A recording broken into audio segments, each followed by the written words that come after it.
aucun doute, au service de son public, pour vous aider, contactez-nous. Vous allez voir une histoire qui pourrait être une histoire de trahison, une histoire d'amour qui se termine mal quand il y a de l'argent qui malheureusement n'est remboursé que par un des deux dans le couple. Vous vivez la même situation, 0826 107 109, 0826 107 109.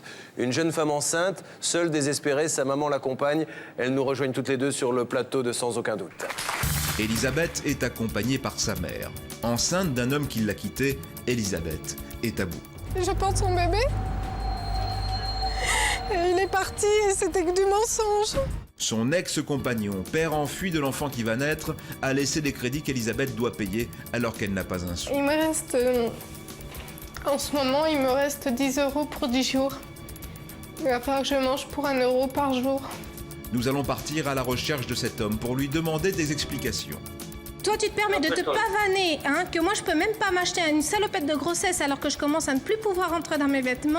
Je trouve ça honteux de ta part. C'est irresponsable. Pour Sans aucun doute, c'est une nouvelle affaire qui commence tout de suite. Elisabeth, bonsoir. Bonsoir. Votre maman est là également. Bonsoir Marie-Catherine. Bonsoir Julien. Elisabeth, vous êtes enceinte de combien de... Presque 4 mois. Bien. Qu'est-ce que vous attendez de cette émission? J'attends de cette émission d'être complètement désolidarisée du compte joint avec mon ex-concubin, puisque monsieur est incapable de s'occuper de ses finances et qu'il est lui-même dans une situation financière très très grave. Nous allons voir une enquête, un reportage, donner des coups de fil par la suite. Alors aujourd'hui, dans quelle situation financière êtes-vous? Est-ce que vous travaillez? Je travaille. J'ai un travail stable, mais ça ne me suffit pas pour vivre seule avec le bébé qui arrive, puisque ça fait des frais, notamment vestimentaires. Combien vous demande-t-on de rembourser actuellement tous les mois? Près de 400 € sur 13 000 € du crédit qu'on avait contracté. Et quels sont vos revenus, madame? 1 308 €. D'accord, donc c'est quand même presque... Avec un loyer de 584 €. Donc il ne reste pas grand-chose, il reste 300 ou 400 € quoi, à la fin du... Oui. Ouais.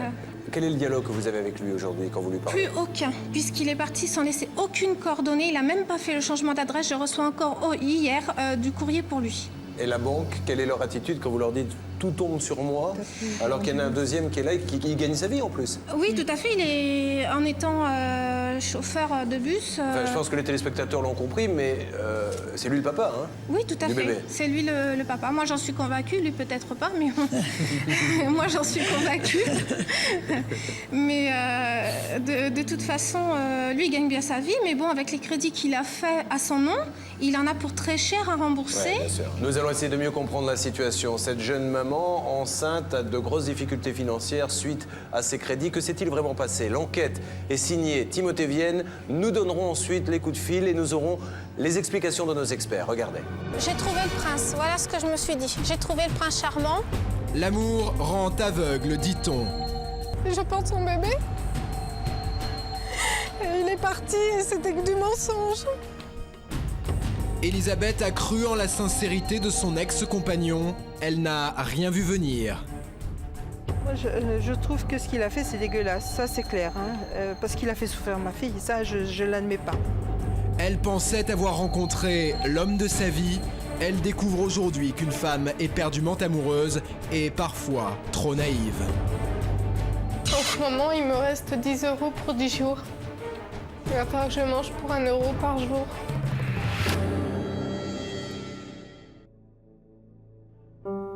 Décembre 2003, Noël approche.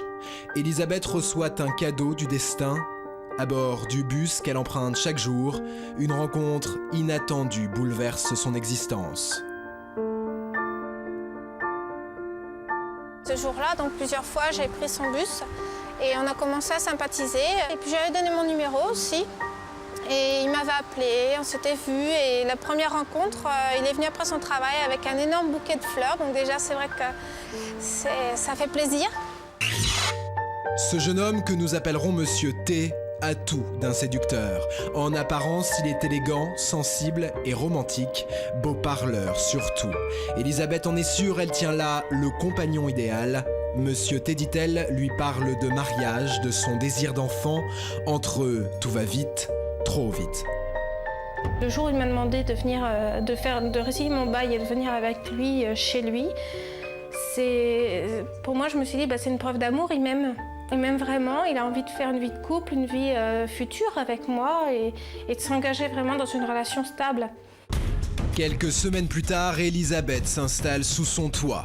À cette époque et à la demande de Monsieur T, le couple se rend à la banque la plus proche, une nouvelle étape dans la vie d'Elisabeth et de son compagnon. Il m'a proposé de faire un compte joint parce que pour lui, la description du couple, c'est on partage tout. Et de ce fait, je voyais aucun inconvénient. Je trouvais même cela pratique, puisqu'on n'avait pas de questions à se poser qui va payer le loyer, qui va payer les courses, qui va payer. Donc là, il n'y avait plus de questions comme ça. On avait le même compte, il y avait nos salaires qui tombaient dessus et on faisait les courses sur le même compte.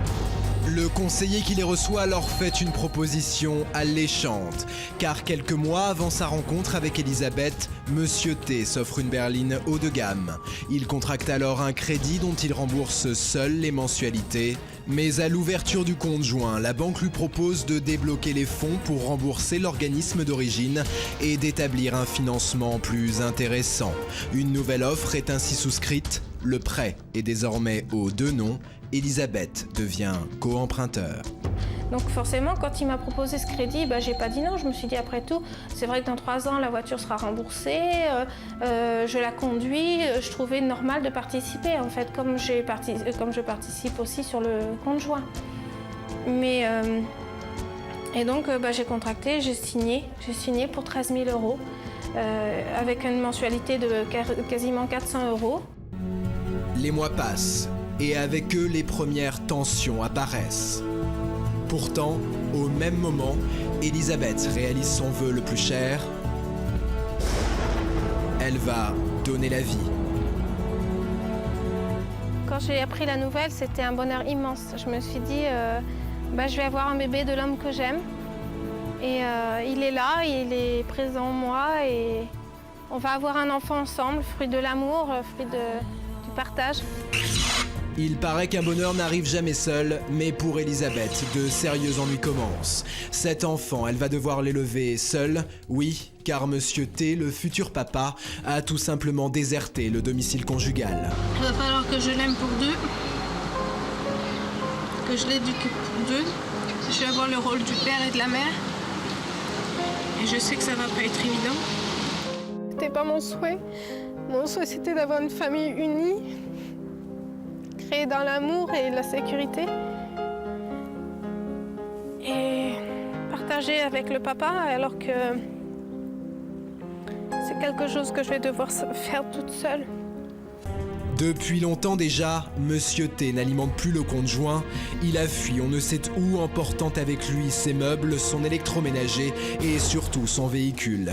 Il laisse derrière lui un crédit de 13 000 € qu'Elisabeth doit maintenant rembourser seule avec un salaire à peine plus élevé que le SMIC. Il quitte aussi une femme enceinte, une future maman en pleine détresse matérielle. Il me reste, en ce moment, il me reste 10 € pour 10 jours. Il va falloir que je mange pour 1 € par jour. Pour comprendre le cauchemar d'Elisabeth, il faut revenir en juillet dernier. La jeune femme passe alors quelques jours dans sa famille, mais elle a soudain un mauvais pressentiment. Elle décide d'anticiper son retour. À son arrivée, c'est la stupeur. Selon ses affirmations, Elisabeth aurait découvert dans le lit conjugal, à l'endroit même où a été conçu l'enfant qu'elle porte, une femme. Une information toutefois invérifiable. Je lui ai dit, tu prends tes affaires, tu te rhabilles et tu te casses de chez moi. Je lui ai dit comme ça, tu ne veux pas me dire qui tu es. Je lui ai dit, montre-moi ta carte d'identité, je veux savoir à qui je m'adresse. Et ça a été vraiment, pendant 10 minutes, j'ai rien pu savoir de cette fille. Depuis, pas un appel, pas un message de Monsieur T. Dans son malheur toutefois, Elisabeth peut compter sur le soutien indéfectible de sa mère et de son beau-père. L'un et l'autre connaissent bien Monsieur T. Il a joué la comédie. Oui. Pour moi, c'est quelqu'un qui l'a trompé. Oui, parce que... Au sens propre et au sens figuré du terme. Et c'est quelqu'un qui lui a fait croire le miroir aux alouettes, en somme. il baisse pas les yeux. Et quand vous lui dites, quand je lui ai dit que ce qu'il avait fait, c'était vraiment dégueulasse, et que c'était moche, et que c'était un enfoiré, il m'a répondu, mais c'est pas la fin du monde. Le compte à rebours est déclenché. Il s'agit d'intervenir avant que la situation ne s'envenime irrémédiablement.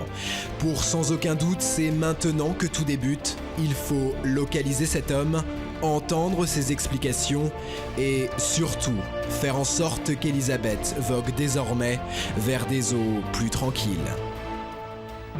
Vous l'avez compris, la rédaction est mobilisée pour aider cette jeune femme. Timothée Vienne a signé cette enquête. Au-delà de l'aspect financier, qui est terrible pour vous, il y a l'aspect moral. Tout à fait. Parce qu'effectivement, je suppose que la scène que vous avez vécue, comment s'est-il justifié? Il ne s'est pas justifié. Comme l'a très bien dit ma mère dans le reportage, pour lui, c'est pas la fin du monde. Voilà. Est-ce qu'il comprend au moins qu'il va être le père Il comprend, mais il nie. Pour lui, c'est t'as fait un bébé, t'as pas voulu avorter, t'assumes. C'est un peu ça. Donc je dois assumer toute seule. Et votre situation financière ne l'émeut pas plus que ça? Pas du tout, au contraire. Il m'a toujours dit qu'il préférait être à ma place qu'à la sienne.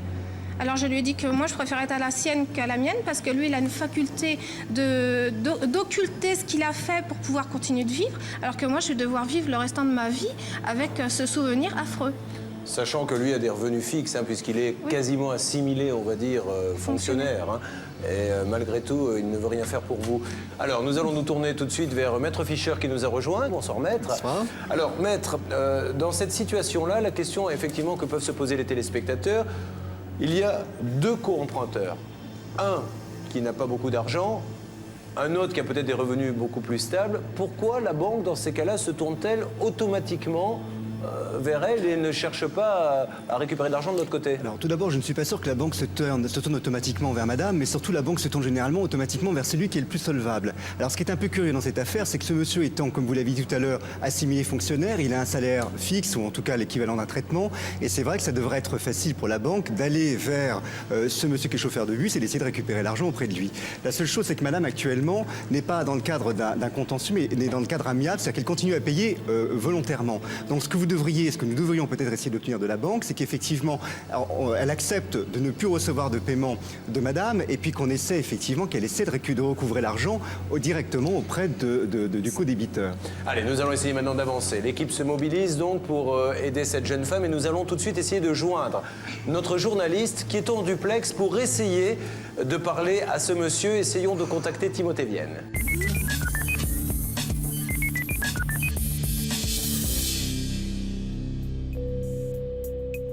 Allô, Timothée? Oui, Julien, bonjour. Alors, Timothée, apparemment, vous avez de nouvelles informations concernant l'endroit où pourrait se trouver ce monsieur?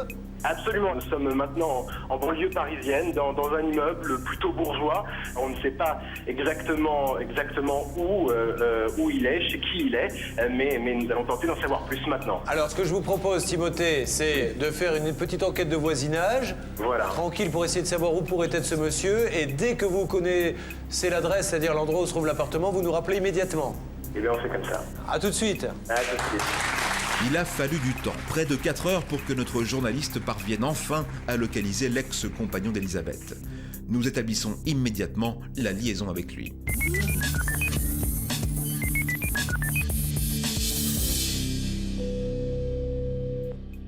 Timothée, m'entendez-vous? Oui, Julien, je vous entends. Alors, nous suivons notre homme depuis plusieurs kilomètres maintenant, et c'est ce que nous avons fait toute la journée, une véritable filature en somme. Et à l'instant, il se gare. Donc, je vous propose d'y aller. Voilà, on va nous-mêmes... Allez-y, allez-y. Voilà, je donne la caméra à mon cadreur et on va aller voir ce monsieur pour tenter d'entendre ses explications. Voilà, il se présente face à moi. Bonjour monsieur, pardon de vous déranger, je suis Timothée Vienne, je suis journaliste pour l'émission Sans aucun doute. J'ai Julien Courbet en ligne et il voudrait s'adresser à vous. Est-ce que je peux vous passer une seconde? Il est en ligne. Oui, allô? Oui, bonjour monsieur, pardonnez-moi de vous déranger. Julien Courbet à l'appareil de l'émission Sans aucun doute. Oui, bonjour. Bonjour monsieur, on essaie simplement monsieur de comprendre la situation que nous évoque Elisabeth. Oui. Donc j'ai cru comprendre que vous aviez pris un crédit, mais dites-moi si je dis des bêtises, c'est vraiment le but de mon appel, essayer de bien comprendre. Vous aviez pris un crédit pour acheter une voiture. La banque vous a proposé de renégocier, je crois, le taux de crédit. À partir de là, c'est devenu un crédit à deux, vous et elle. Oui, tout à fait. Voilà. Et aujourd'hui, cette dame serait la seule à rembourser. Bah non, elle est sur mon compte parce qu'elle fait partie du compte. Mais aujourd'hui, monsieur, est-ce que vous remboursez le crédit? Il y a plusieurs crédits. Là. Pour l'instant, il est en instance à la Banque de France, le crédit. Notre interlocuteur nous apprend qu'il y a plusieurs crédits en cours. Seul nous intéresse celui que paie Elisabeth et qui correspond à l'achat d'une voiture. D'après notre interlocuteur, ce crédit serait bloqué par la Banque de France. Elisabeth veut intervenir. Oui, en fait, il est bloqué effectivement depuis le mois d'août, mais il n'a pas pu être prélevé la dernière mensualité de juillet, puisque il n'y avait pas d'argent sur le compte. Tu n'avais pas mis d'argent sur le compte, donc non seulement je risque d'être fichée à la Banque de France par ta faute. Et d'autre part, comment ça se fait que je me retrouve aussi par rapport à ta réserve d'argent, que je sois fichée pour cette réserve d'argent qui n'est qu'à ton nom? Je sais pas du tout. Ah bah je sais pas. Alors reprenons point par point, monsieur. Est-ce qu'on est bien d'accord que elle n'a pas utilisé l'argent du crédit? C'est bien pour acheter une voiture? Ah oui, tout à fait. Bon, cette voiture, c'est... Du crédit de la voiture, oui, elle n'a rien utilisé comme argent, oui, ça c'est vrai, c'est ça. Oui. Est-ce que, monsieur, vous seriez d'accord pour enlever votre ex-ami de ce crédit en lui disant... oui, ça c'est sûr et certain. Bon, alors comment faut-il faire dans ce cas-là? Je ne sais pas pourquoi il ne l'avait pas fait. Bon, je veux dire, mais ça, il n'y a aucun problème. Maître Fischer, avocat, dit un mot. Oui, monsieur, juste un mot. Alors, d'une part, il ne sera peut-être pas tellement évident que la banque accepte de désolidariser madame du prêt. Par contre, il y aura un moyen extrêmement simple, au moins de diminuer la dette, qui serait que vous vendiez ce véhicule et que vous utilisiez le prix de vente du véhicule pour indemniser la banque. Est-ce que ça, vous seriez prêt à le faire? Le problème, c'est que j'avais essayé de le vendre, mais c'est impossible de vendre ce véhicule, hein. Elle est... il n'est plus côté l'Argus, ce véhicule? Il n'est plus côté l'Argus, ce véhicule? Si, il est côté l'Argus. Alors, s'il est côté l'Argus, il y a une valeur. En début du mois, elle est cotée encore à 7 800 € à peu près. Bon, alors, cher monsieur, 7 800 €, il y a une dette, je crois, de 13 000 €. Ça permettrait déjà de solder la moitié du prêt. Donc, seriez-vous prêt à faire cet effort-là? Ah bah bon, il n'y a pas de souci. Alors, il n'y a pas de souci. Moi, j'ai jamais voulu, embêter Mademoiselle Renard. Il n'y a pas de souci. Comment peut-on organiser les choses pour que ça se fasse le plus rapidement possible? Je sais pas, essayer de prendre rendez-vous, au contact ou quelque chose. Bon, on va prendre rendez-vous à la banque, vous venez avec elle et comme ça vous expliquez au banquier que sur ce prêt-là, il ne faut pas embêter cette dame, d'accord? Ah bah oui, tout à fait. Notre interlocuteur semble bien disposé, mais Elisabeth ne comprend pas pourquoi son ex-compagnon ne s'intéresse pas davantage à sa situation, dans la mesure où elle est enceinte de son enfant.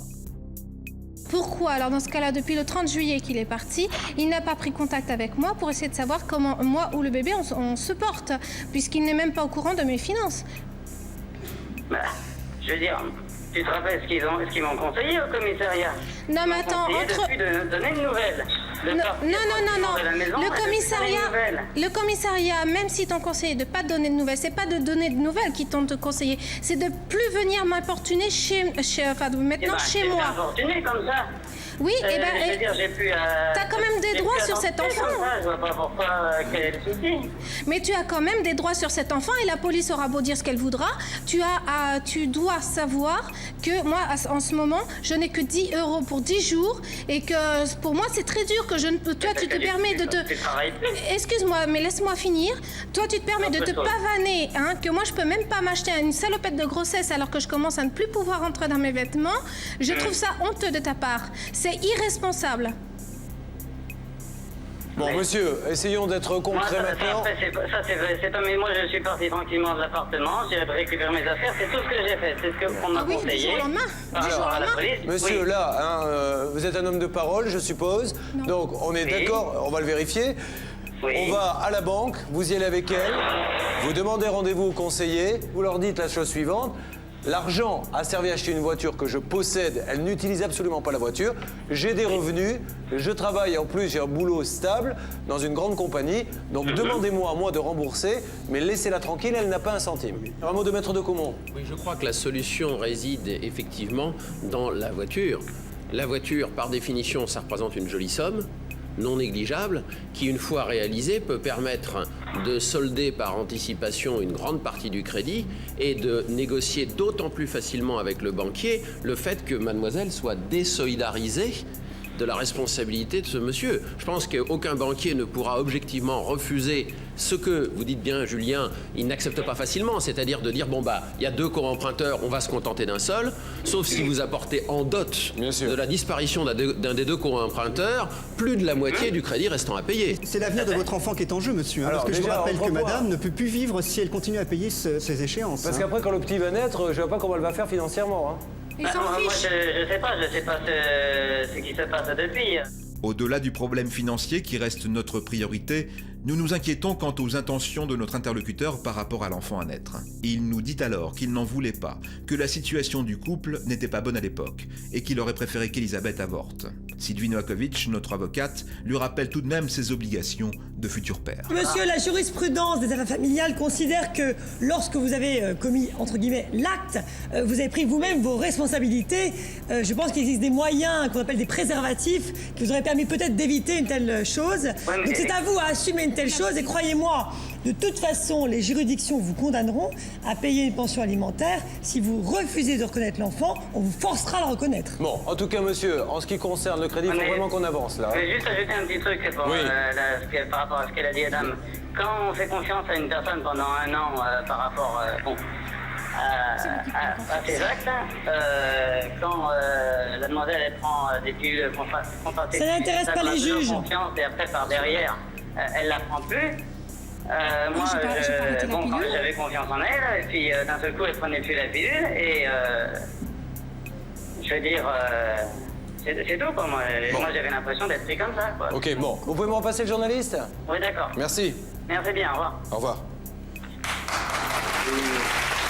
Bien, Timothée.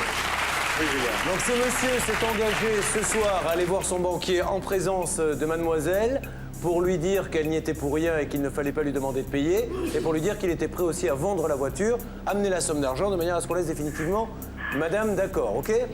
Bah écoutez, je suis ravi de cette bonne nouvelle, Julien. Alors, ce qu'il faut maintenant, c'est que ça se passe comme ça. Donc à vous d'organiser le rendez-vous, de prendre les coordonnées de ce monsieur pour que ce rendez-vous à la banque ait lieu. En plus, c'est une agence, donc on n'a pas besoin de prendre rendez-vous avec la direction nationale. Voilà. Ça Et peut se faire je dès vais quand même- demain. L'ex-compagnon d'Elisabeth a tourné les talons juste après être intervenu au téléphone. Notre journaliste se lance à nouveau à sa recherche afin d'organiser les modalités de la réunion à la banque. Il y parvient au bout de quelques minutes. Elisabeth, donc nous organisons cette réunion. Nous faisons en sorte qu'elle arrive dans les jours qui viennent. Vous y allez, vous revenez sur le plateau, vous me dites OK, c'est réglé. Avec plaisir. D'accord? Merci de nous avoir fait confiance à toutes les deux. Merci beaucoup.